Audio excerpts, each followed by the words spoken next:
Oh my God. What I'm going to tell you is a bombshell. People are hardly seeing flying saucers anymore. You know what they see? We see this big black thing approaching. These are giant, silent, and some witnesses say incredibly fast. How would you estimate the speed? Oh boy. What I want to know is, what are these? What the hell is that? All the videos of these things have been taken at night, until now. We have some amazing rare footage of a giant triangle shot in daylight. Where are they? It's going behind the tree now. You didn't see it? So we analyze the video, and guess what we find out? There's clearly something there. Evidence that's been happening for thousands of years. A pattern. You know what this might all be about? Gold. Ufologist strikes gold. Oh, retires early. These stories are great, but I need to see the evidence. It's the missing link.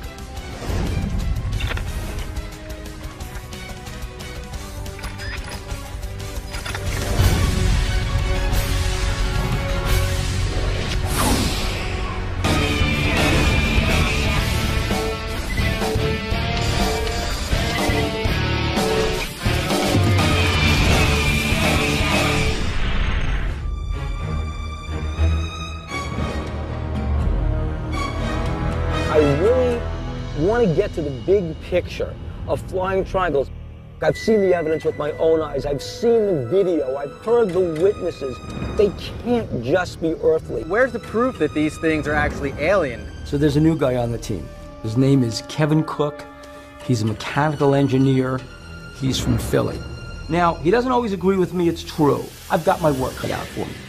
They could just very well be some sort of high-tech military aircraft that nobody's seen before. Sure, a high-tech military aircraft that can both hover, stay stationary, go invisible, and shoot off at what, Mach 5, Mach 8? Come on. You know, I like this guy. This similar type of thing happened before about 20 years ago when people were seeing flying triangles in the sky, and it was just a stealth bomber. The same thing could be happening again right now with a different experimental craft. It doesn't necessarily mean it's alien. Kevin's coming from that place where a lot of scientists and engineers come from. It's a place of nuts and bolts where they don't believe it unless they can actually see it. Well, you guys want evidence. That's what we're doing. We're going into a UFO hotspot that's famous for triangle UFOs. And I know it's true because I was actually there a couple years ago where I met with the Skywatcher who actually videotaped one of these daylight triangles while I was there. So you saw it? Yeah.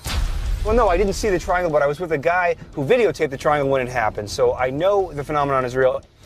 This is going to be a challenge. There's not a lot of physical evidence that I can get my hands on here. I'm working mostly with these theories that Bill and Pat are throwing out. Somebody needs to make sure that they don't go over the edge and they stay grounded in reality. We will hear things that will convince even the most die-hard skeptics that flying triangles are real, that there's an alien connection that's unmistakable, and I suspect we may even discover why they're here. If we can show him what we know to be true, what the documents say, what the witnesses say, what the video says, if we can get him to see that for what it is, we may actually have a real scientific edge to our entire investigation.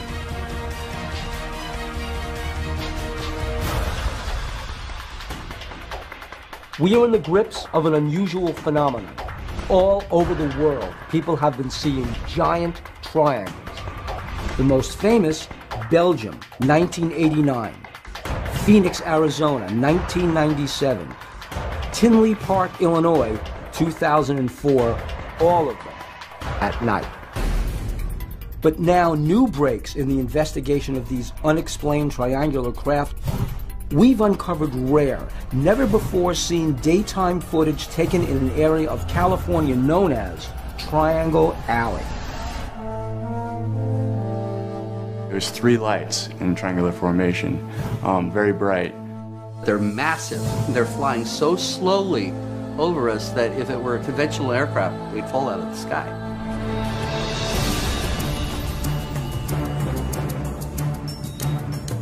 So we are going to talk to Mark and Jed, 2 skywatchers here in Sonora, California, who've had some incredible daytime and nighttime sightings of flying triangles.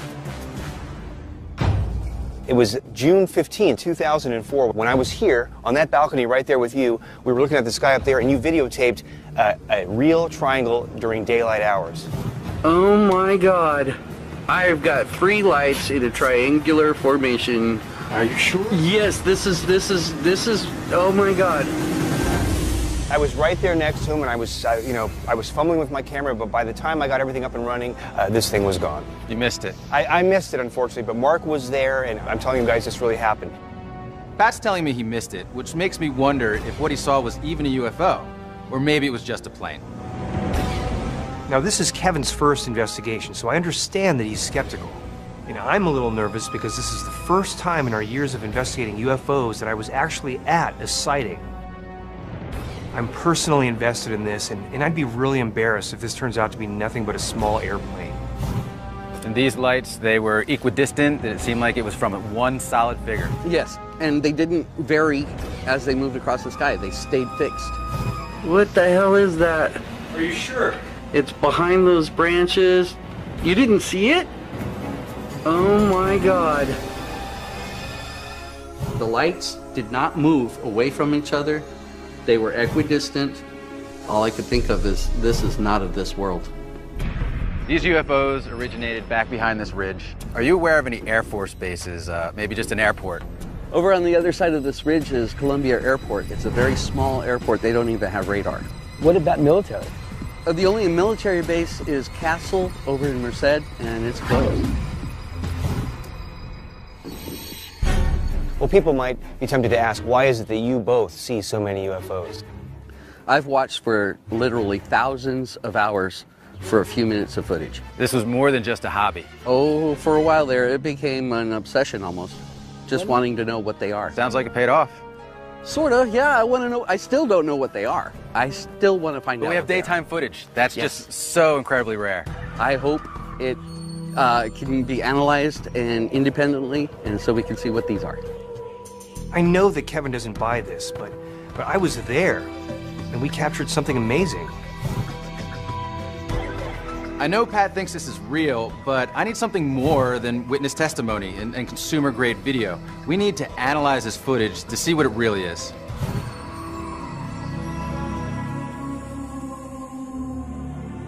The Mark Olson video is really interesting, not just for what it is, but because it's so reminiscent of the video shot in Belgium in 1989. Both the Olson video and the Belgium video were 3 lights in a triangular formation.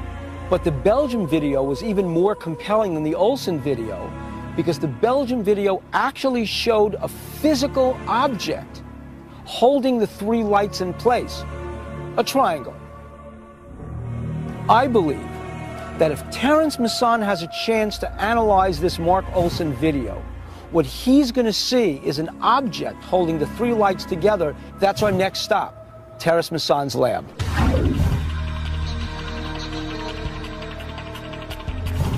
Terence Masson is an image analyst, and he'll be using motion tracking software to isolate and stabilize the 3 lights in Mark Olson's daytime footage. We're going to analyze Mark's video frame by frame to get some answers. So what I've done here first is cropped out the majority of the frame so we can concentrate on the object itself and stabilized it. You can tell definitively here, these things are rock solid in formation. This is a good solid 4.5 seconds, and even the tightest precision acrobatic flying, you're going to see some kind of relative motion over that kind of time frame. Can we eliminate the obvious things? Is this some type of helicopter? Is there any evidence of that? Well, without having 100% certainty, I can come up with a long list of things that make this not anything like conventional aircraft. Going away from the running footage now, we've got single still frames, isolated, and I've run some image processing routines on this. And look at what's coming. We see some clear indication of a structure behind and between those 3 lights. Whoa. And black triangle. I mean, there's clearly something there. Is there any other explanation that the darkness around these lights is something other than a solid object? Many times we've seen in these consumer-grade camcorders, the exposure range for the pixels that capture this information are very, very limited, and sometimes we do get blooming effects. So next to very bright lights, it'll tend to compensate and go very dark. Right. That's not what we're seeing here. It's too consistent over too long of footage. What's your best guess? What are we looking at? My best guess would be we're looking at a single triangular-shaped dark craft with three very large either propulsion or illuminating lights that's not consistent with any man-made craft.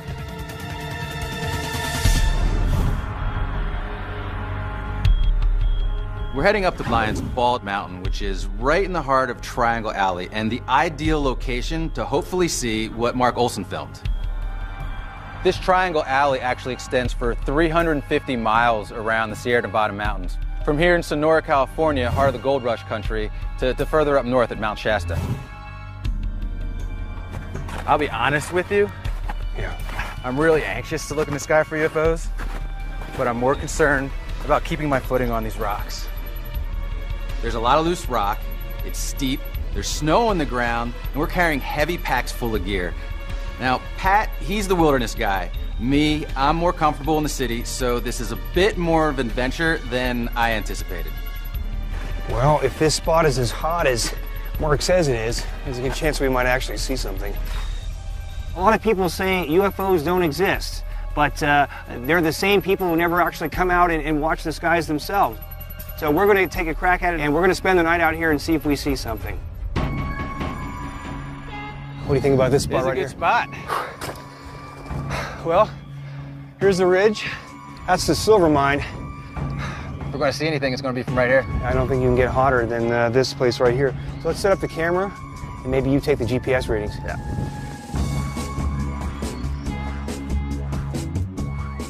Right now, Kevin's pounding in a marker that will take a GPS reading.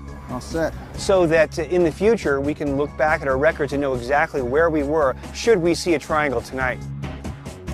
North, 38 degrees, 7 minutes, 50.2 seconds. West, 120 degrees, 5 minutes, 45.6 seconds. Got it. We're in the right place. This is where witnesses report seeing a flying craft. Triangle Alley, right here. If we do catch something on camera, it's done right. We have the right camera set up, and we'll be able to analyze it very well. That is our goal. Do you see that light just above the ridge? It goes white, then red. Yeah, I see it. Are we onto something?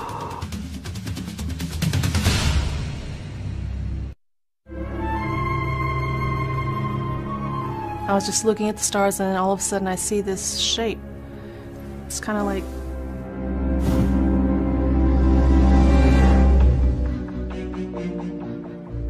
We've been on top of the mountain in the middle of Triangle Alley, and we've been watching the sky all night long.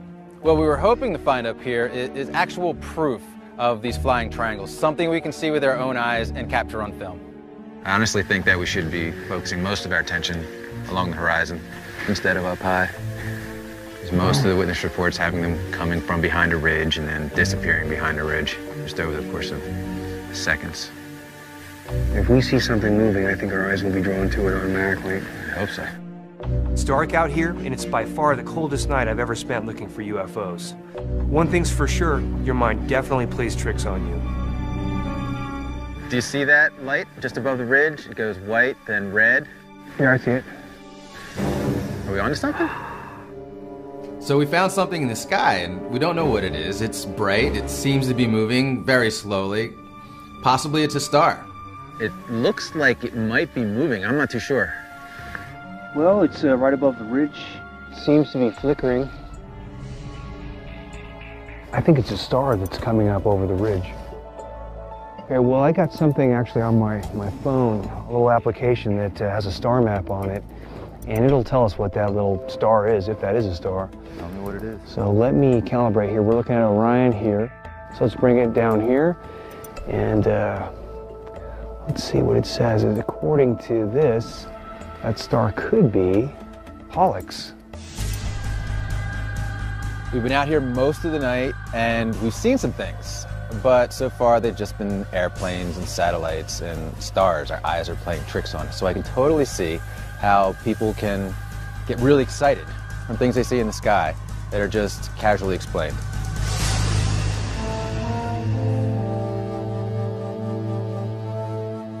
Multiple triangular shaped objects have been reported in this general area. These objects were in view of multiple witnesses. What these things can do is just amazing, just amazing. I'm going to meet with Ruben Uriarte, MUFON's Northern California State Director. He has been researching the history of UFOs in this area and has developed one of the most comprehensive databases available. We're going to get the really big picture of flying triangles, what they are and who's flying them. We've been getting so many reports of sightings, an increased spike of triangles especially. We consider like an intersection to what we call Triangle Alley, which is from Southern California all the way up to the Washington border. Nevada's right next door. We have Area 51, which is approximately 260 miles away. Tonopah Air Force Base, another black budget base, possibly 200 miles away. So the Nevada test site is only about 250 miles away. That's like the blink of an eye for some of the multiple Mach supersonic aircraft we have.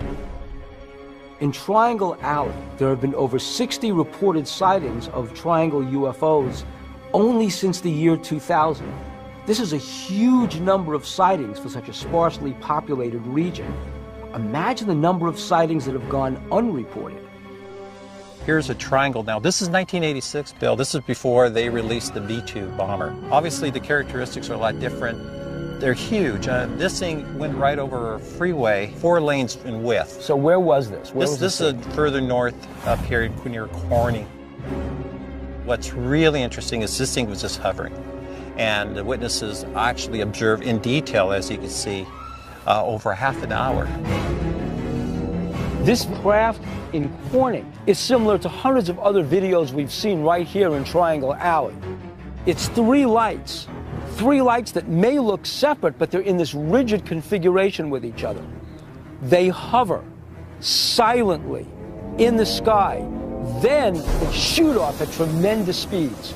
We've got to find out what is the link among all these different craft. This reminds me of Phoenix. Yes. All the same characteristics that we keep hearing about. You know, they're large, they're silent. They make no sound whatsoever. Lights around the perimeter. The lights illuminated the object. Major light in the center. Lit up as bright as day. When you compare planes to this, when you compare helicopters to this, they behave entirely differently. How long have these been going on? It goes back probably in the great airship sightings back in 1896, 1897.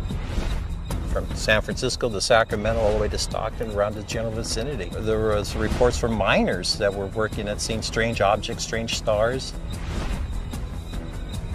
The other thing that's unique about this area, Bill, is there's a large cavernous system that stretches throughout the state, particularly right here in this area for several hundred miles up toward the Shasta area. This area is loaded with minerals. You know, it's gold country. When he said gold country, I stopped in my tracks. Gold? Could it be that simple? Whoever or whatever is flying these triangles could be interested in gold. We've been focusing a lot on extraterrestrial, but perhaps the other answer to this whole mystery is inner Earth. Gold has very, very high conductivity. We use gold in circuits. So we should be looking down at the same time we're looking up. And if we find something there that can actually possibly draw UFOs to it. I consider Sonora like the intersection. It's a beacon here. Here's what we know. It's not just Sonora, it's the entire Sierra Nevada range. It's not just flying triangles, it's all sorts of objects. It's not just now, it's 100 years. Maybe it's the gold in these hills that's been attracting flying triangles for well over 100 years.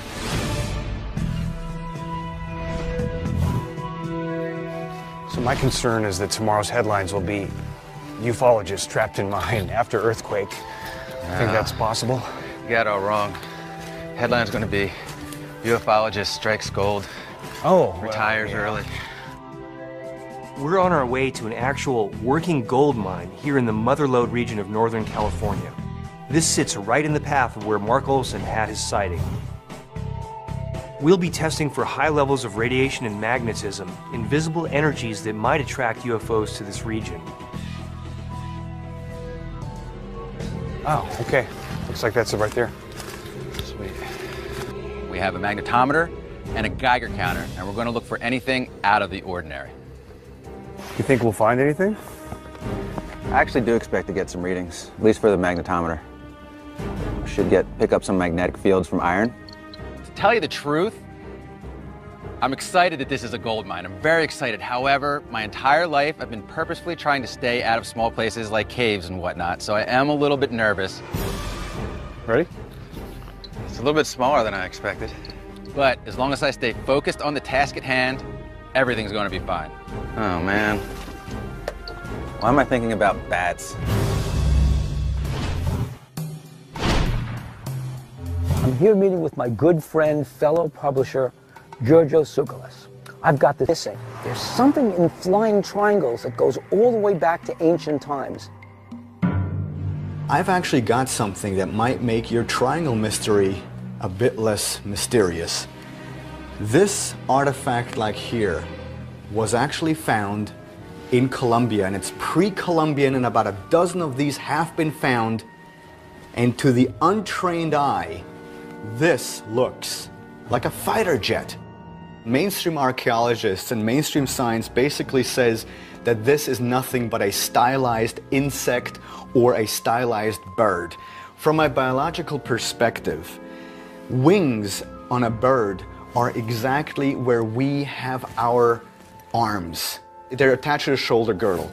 In this example right here, the wings are not attached to the shoulder girdle, so biologically speaking, this is not a bird.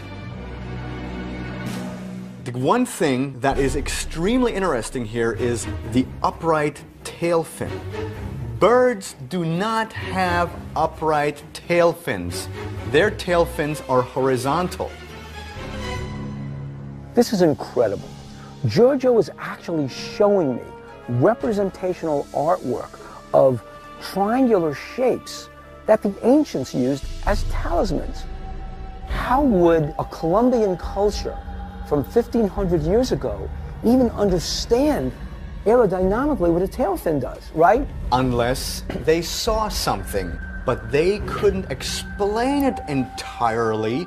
And so not only did they put a whole bunch of stuff in writing, but they also recreated stuff that they said, you know, our heirs should be able to look at these things so that we don't forget what has happened during their time. Can you say it? It's the missing link between the ancients' vision of flying triangles in the sky and our vision of what flying triangles can be and what we've actually reverse engineered for our own aircraft. Either people from another world came here with those, or, even more stunning, somebody was time traveling. It's been a long time that I've had doubts about whether there were UFOs or aliens visiting us from outer space. Right over the roof, I saw 3 red lights in a very small triangle, and it was coming pretty fast, and the triangle was getting bigger. From what I saw, I don't think that anyone on this planet has the technology right now to be able to do that.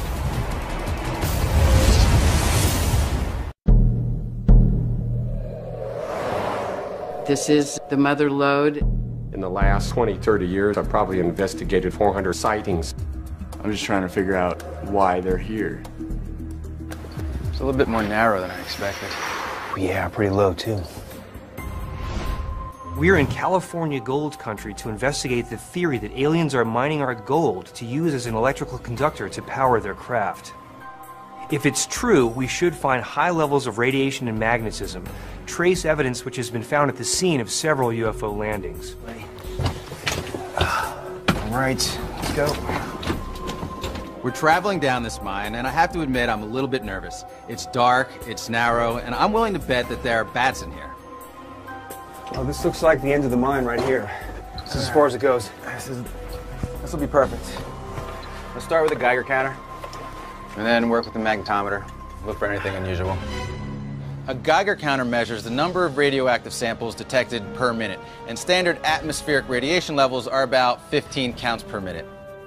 Now, ufologists claim that abnormally high levels of radiation are a residual effect of UFO contact. Now, if there are high levels of radiation in there, I think it's safe to say we're not going to be hanging out for very long. Are you getting something? No, everything seems normal. Not much deviation from normal atmospheric radiation. Now, in the mine, we detected nothing abnormal, nothing that was any different from standard atmospheric radiation levels. So next, we're going to try using a magnetometer, which measures the changes in a magnetic field in the mine. And it's reported that UFOs are actually attracted to high levels of magnetism. I'm getting anything from 0 to 5 milligauss on the magnetometer. And is it just jumping around, or is it consistent in one place? It's jumping around. Just like the Geiger counter, the magnetometer readings were all normal. This gold mine is dry. Just because gold is one of the best conductors of electricity, that's not proof that aliens are coming here to get it. A number of experts have hypothesized that there is a connection between heavy mineral deposits, particularly gold, and UFO activity. It's just a theory. You're smiling at me like I'm insane. What do you think? Am I nuts? Pat's suggesting that UFOs are actually hovering above the mountains and somehow extracting the resources they need from the mountains themselves. That just sounds like Star Trek to me. I'd much rather focus on the Geiger counter and the magnetometer and looking for any unusual readings than thinking about Pat's unusual theory. If there are beings from another planet and they wanted resources, I can see it being sensible that they would actually come here and just take ours. They don't even have to fight us. Still, it's just a theory. Exactly, but, you know, one that's worthy of investigation, don't you think? That's why we're here. That's what's exciting about this investigation. You get a lot of leads, some will take you to a dead end, and some take you into a gold mine. While you guys were out in the field, I was meeting with Giorgio Tsoukalis. He showed me a replica of an artifact of a flying triangle. These carvings were found in caves. They were found throughout South America. And this is basically, what, 1,000 years old, 1,500 years old? Legend has it that these types of craft were flown by ancient astronauts. We don't know where they came from. We don't know who they are. We don't know if they're from the future, they're from another planet. We just don't know. You're telling me that 1,500 years ago, there were aircraft in the sky, flying around, and people were making models of them and drawing them, making little trinkets just like this? Indigenous peoples on planet Earth were visited by ancient astronauts flying craft just like this, triangular-shaped craft, visiting planet Earth and seeding the culture with information. A possibility? It could also be a time ship. Oh. Bill says that these ancient astronauts are actually time ships from the future. I mean, come on, time traveling, it just doesn't exist, at least not today. This is just science fiction. Flying triangles from the future, from our future, going back in time. They see them, they're seeding the past, and they did something, maybe something religious, maybe something cultish, we don't know. Time traveling, we're talking about time traveling here. Some sort of vehicle traveling from the future into the past. That's it? Is there any kind of proof behind this, or is this simply a theory? I'm telling you that 20 years ago, an Army officer traveled into the future. We have that totally documented. Is there proof that these ships are coming back from the future? No. I have to say, this is why I love Bill. He doesn't hold back. 100 years ago, people laughed at the idea that we would be able to fly in airplanes. People laughed at Charles Darwin for proposing the theory of evolution. So, you know, when Bill Burns proposes the theory of time travel, I don't think I can laugh it off. Regardless what inspired the design of this trinket, it is a triangle, and it does look like it might be aerodynamic. I propose that we make a model identical to this right here, out of styrofoam or something like that. Just throw it in the air like a glider. See if it flies. You got it. Sounds good.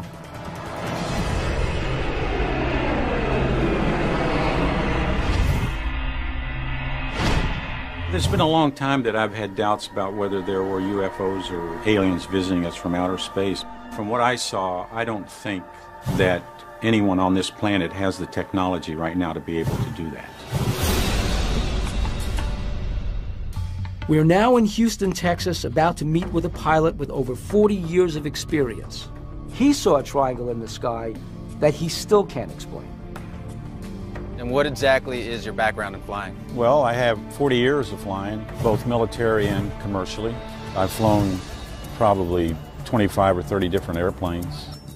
Pilots make excellent witnesses. These are professionals that are trained to observe the sky. When a pilot sees something and he doesn't know what it is flying through the sky, we have to give it special consideration.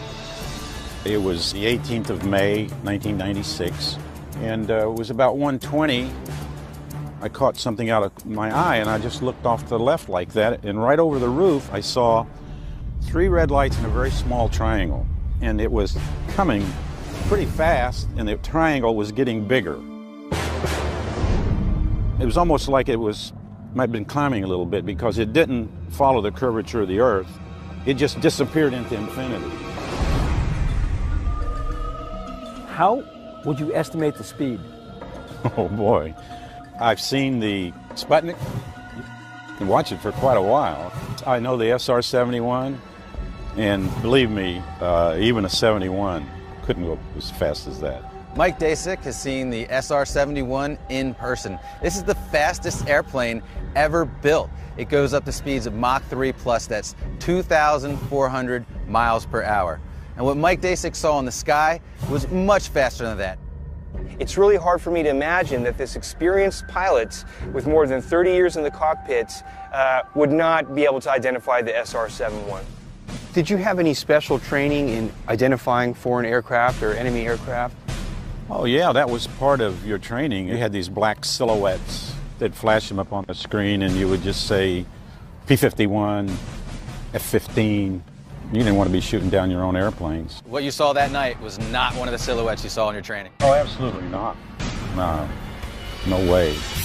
It's very exciting talking to Mike because he's a trained expert in identifying foreign and enemy aircraft. And when he says he doesn't know what's flying up there, I have to believe him. This was a genuine unidentified triangle, and he says it's not ours. Well, what would you say it was today? For the first time in my life, I really think that I saw something very unusual. I might not have believed before that there were aliens visiting with us, but now I believe there are. I honestly don't know what's going on. Before hearing this testimony, I was leaning towards these flying triangles being military aircraft. But now I don't know what to think.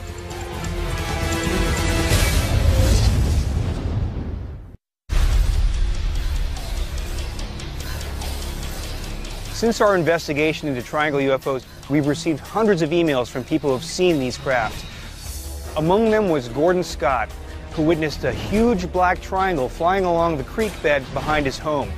Now, he was reluctant to appear before cameras, but he's reached a comfort level with us and is now agreeing to come forward and speak about what he saw. When we first saw this thing going down the creek, we were scared to death. We were getting ready to call 911. This took place in 2001, August 15th at about 8:30 p.m. We run out to our backyard and we see this big black thing approaching. The bright red light on the bottom lit up the whole creek, probably 100 feet across. And I assumed it was an aircraft ditching. I could have hit it with a softball underhanded. That's how close you were? That's how close. What kind of noise did you hear? Nothing. Did you feel any heat? Did you feel any breeze? No. Did you smell anything? No. He was so close to this giant triangle, yet he heard nothing. He smelled nothing. He felt nothing. Not a breeze, not a hum, nothing at all. I find it kind of suspect. He was so close, and this was such a large object. Then where did it go? Followed the creek, stayed at the lowest point possible, went right over here to the base of the bridge, and it just went vertical like this, over the bridge about 15 feet above it, maybe 20, then it dropped right back down in the creek. It's moving horizontally and it's moving vertically. As far as I know, we don't have any technology today that can do that. But to tell you the truth, I wouldn't be surprised to find out that we do. Within about 5 minutes, we had an F-16. That was flying very slow, gear up, It was fully armed. It had 2 sidewinders on the wings. It had 2 more missiles underneath. Minutes after sighting this strange flying triangle, Gordon saw an F-16, which tells me that there's some kind of military involvement with this craft. Either the government knows what these triangles are and is involved with them, or these flying triangles are completely out of our control and do not belong to our government, and we are monitoring their activity. It wasn't chasing the black triangle. I believe it to be an escort. It was flying with it. Now, we got NASA just down the road. It's not that far from here. So it Is could have been NASA going in the there. direction where the thing was heading? Yes. Came from the north. It was headed to the south. 30 miles east of Gordon Scott's house is Johnson Space Center, home to NASA. What does it mean that an F-16 is following this giant triangle towards NASA? So guys, what do you think about some of these cases that we've been hearing? I would say both of them are baffling. Gordon Scott, to me, obviously kind of seems like a military aircraft. Just flying low, F-16 guiding it. There's a lot of things that point to that. What if it's some kind of cooperative hybrid craft that we're developing with ET? Actually working with extraterrestrials to build these flying triangles. Actually working with extraterrestrial technology, not with extraterrestrials on board, but with their technology, kind of Area 51 reverse engineering. What if we've been doing that for years? Well, Bill has a theory that aliens and humans are collaborating on creating this reverse engineered technology. I think we have to be careful about how far we want to go with these theories that aliens are working with us secretly. Until I can find some kind of definite proof, I'm afraid Bill's alone on this one. I mean, we're just trying to figure out if these are military or extraterrestrial. I think that going all the way to hybrid already is kind of jumping the gun a little bit, don't you think? Why? It's been going on since World War II. I need something to hold on to. Where's the evidence? I mean, it's great in theory. It could be the case. These could all be extraterrestrial, but I don't have the proof that I need to prove that, other than their weird flight characteristics. I just think we have to keep our speculation in check. I mean, we really don't have proof that there are alien craft that we are reverse engineering. The proof is what Gordon Scott saw. He saw something that, given your description of what people have been talking about, behaved like nothing we've ever developed. What do you need? It's not so far out that it is conceivable that we could actually have these kinds of craft. I wouldn't be surprised to find out we do have this technology, the type of thing that Gordon Scott saw today. Let's go see Brick.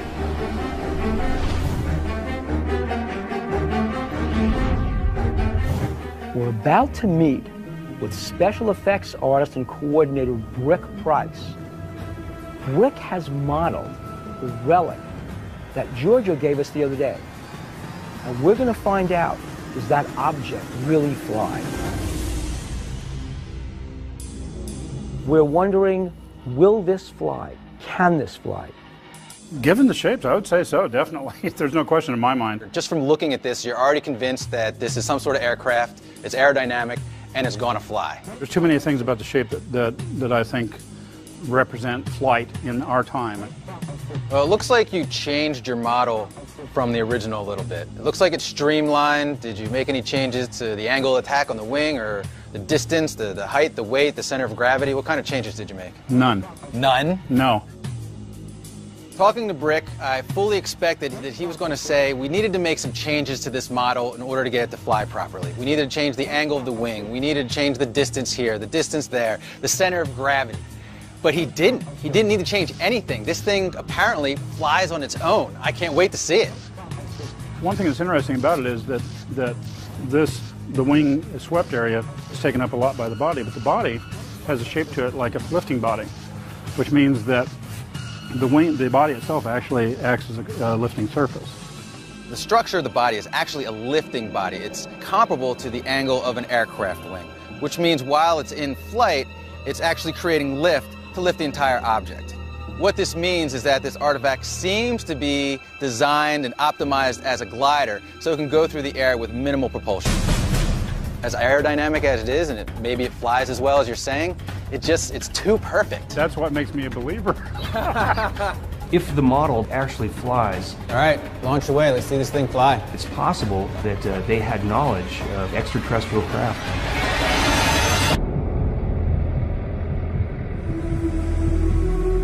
The object triangular shape. We saw windows along one side of it, and it just glided by. No sound, absolutely no sound. We were at the lab of special effects supervisor Brick Price in Los Angeles, California, who has made an exact scale model of Giorgio's artifact. If this model flies, we can have our final piece of proof that alien visitation has been going on for thousands of years. All right, launch away. Let's see this thing fly. Okay. If the model actually flies, then we really have to reconsider what we believe about ancient civilizations and what they knew. And it's possible that they had knowledge of aerodynamics, of flying machines, and maybe, you know, maybe extraterrestrial craft. Oh, look at that. That's fantastic. That flew. It's starting to lift. It's starting to lift. That's good. That flew a lot better than I wanted it to. I'm sorry, Kevin. Sorry. Wow. This model flew and did a lot better than I ever expected. And I kind of have a conflict. I wasn't sure that this was actually modeled after a real aircraft. Now, I don't know what to think. The relic flies. Not only does it fly, the inherent aerodynamic qualities of this are so intense that it stalls, rights itself, and settles down. We're looking at proof of ancient flying triangles. This design is made to form that angle of attack just like the way the space shuttle comes down for its landing. Exactly right. I also think it's interesting that it didn't dive at all. No. It didn't It's dive, exactly it didn't right. flip. It didn't go up in the air and come back down on its tail. When we saw this thing in flight, its tail dropped, its nose went up, and it settled down to gather the lift.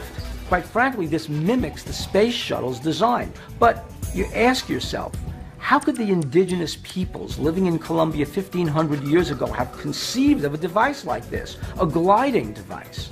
There's one answer, which is implausible, but more plausible than anything else. Time travel. You've got to be impressed of the aerodynamics of this design. Oh, I can't deny it. And if that is the exact replica of what Giorgio gave us the other day, that tells you a lot about what they saw. Something from outer space? Possible. There's nothing that points to that, in my opinion. I'm leaning towards that these ancient artifacts, these little trinkets, are modeled after some sort of highly advanced aerodynamic toy. And that's all this is. What's with Kevin Cook?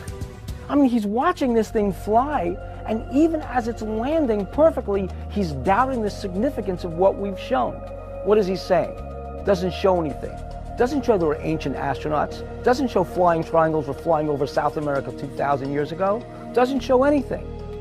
Hello?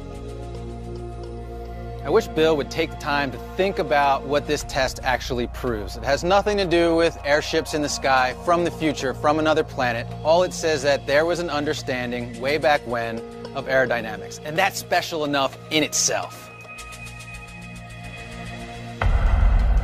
Well, I'll tell you what this means to me. It means that somehow long ago, some ancient peoples came up with a design that's perfectly aerodynamic. How they came up with that idea, I really can't say, and there's no way we can conclude that. But it opens up possibilities. Were those people seeing the same triangular craft that we're seeing today? Well, now we have to be open to that possibility.